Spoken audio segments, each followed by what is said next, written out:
അങ്ങനെ അരിവാളൊക്കെ കൊണ്ടുവന്ന് കൊടുത്ത് അവനതിനെ രക്ഷപ്പെടുത്തിക്കൊണ്ടിരിക്കുകയാണ് കേട്ടോ. അങ്ങനെ അതിൻ്റെ മേലാകെ മുറിയായിട്ടുണ്ടായിരുന്നു. വലൻ്റെ ഉള്ളിൽ കുടുങ്ങിയത് കൊണ്ട് തന്നെ ആകെ ചപ്പി പോയിട്ടുണ്ടായിരുന്നു. ഇവനെങ്ങനെ മെല്ലെ മെല്ലെ മെല്ലെ രക്ഷപ്പെടുത്തി കൊടുത്ത്.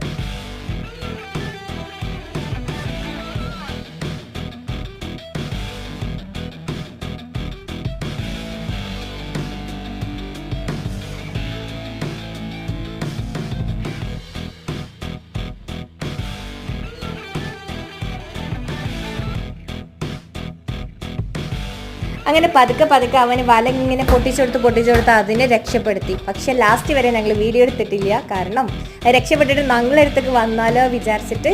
അപ്പോൾ അടുത്തിരുന്ന് ഇങ്ങനെ വീഡിയോ എടുത്തുകൊണ്ടിരിക്കല്ലോ. അപ്പോൾ ഞങ്ങളുടെ അടുത്തേക്ക് വന്നാലോ വിചാരിച്ച് ഞങ്ങൾ വേഗം അവിടുന്ന് എന്ത് ചെയ്തു, വീഡിയോ എടുക്കൽ സ്റ്റോപ്പ് ചെയ്തു എന്നുള്ളതാണ് സത്യം. അങ്ങനെ അയാളെ വൈക്കും പോയി, ഞങ്ങളെ വൈക്കും പോന്നു.